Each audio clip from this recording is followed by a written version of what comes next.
tujuan ini dirubah, malah berbalik minta kepada penghuni kubur, maka ini ziarah yang bid'ah, bahkan ziarah yang syirik. Sesungguhnya penghuni kubur sudah tidak bisa berbuat apa-apa lagi karenanya ziarah kubur. Tapi mengkeramatkan kubur, mengatakan kubur itu barokah, nggak ada dalilnya. Nggak ada di muka bumi kubur yang barokah. Orang datang ke sana kemudian sampai minta-minta nangis, ini syirik.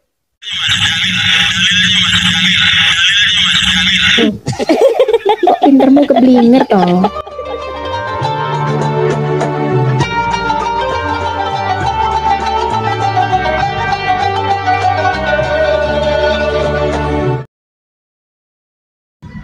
Assalamualaikum warahmatullahi wabarakatuh. Bismillahirrahmanirrahim. Alhamdulillahirrahmanirrahim. Nahmaduhu wa nasta'inu wa nastaghfiruh wa na'udzu billahi min shururi anfusina wa min sayyiati a'malina. May yahdihillahu fala mudilla lahu wa may yudlil fala hadiya lahu. Shalatu wassalamu ala Rasulillah wa ala alihi wa sahbihi wa man tabi'ahu wa wala. Amma ba'du. Bapak Ibu pemirsa, sahabat saya yang dirahmati Allah. Di kesempatan kali ini kita jumpa lagi. Mudah-mudahan kita senantiasa mendapatkan lindungan dan rahmat dari Allah, mendapatkan taufik dan hidayahnya, dimudahkan segala urusannya dan dilancarkan rezekinya. Amin ya rabbal alamin. Dan tak lupa kami ucapkan terima kasih kepada Bapak Ibu pemirsa sahabat yang telah mendukung dan mensubscribe channel kami.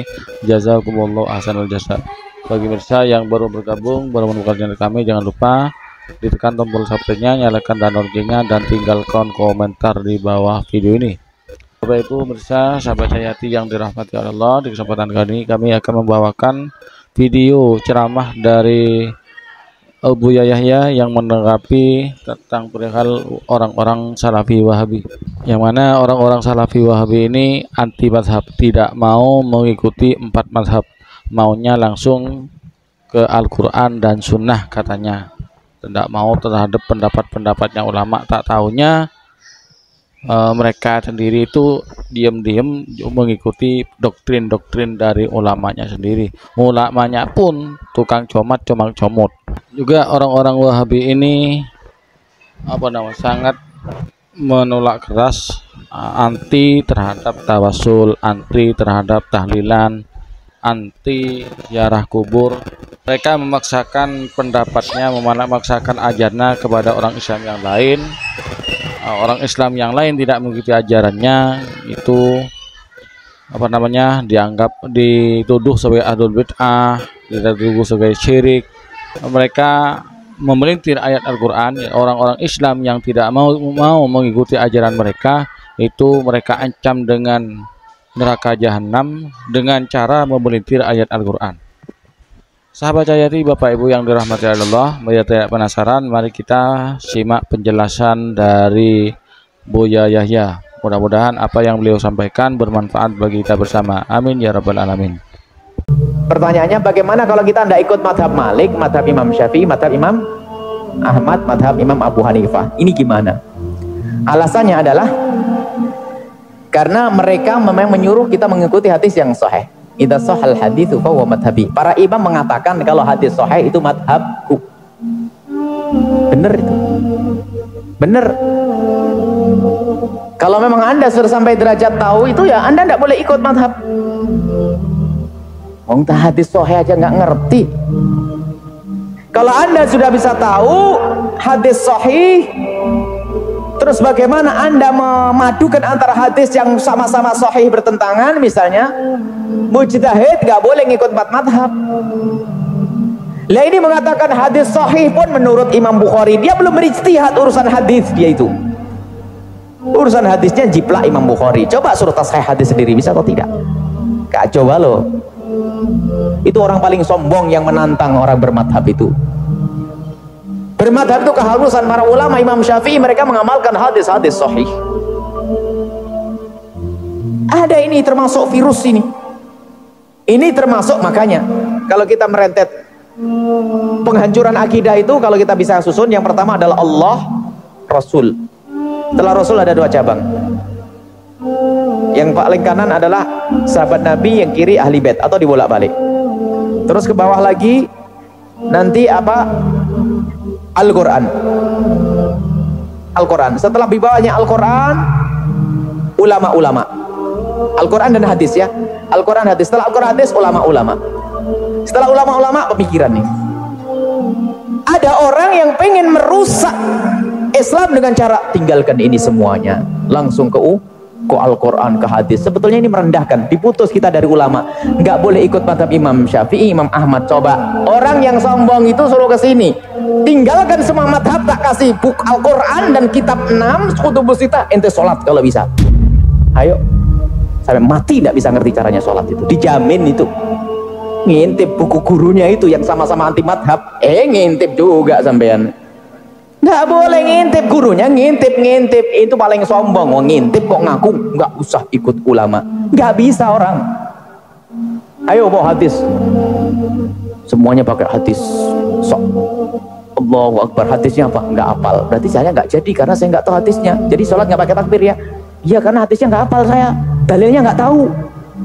Kapiro, aduh lupa dalilnya, nggak pakai sudah. Fatihah, nggak hafal dalilnya. Orang paling dungu itu menolak madhab Imam Syafi'i.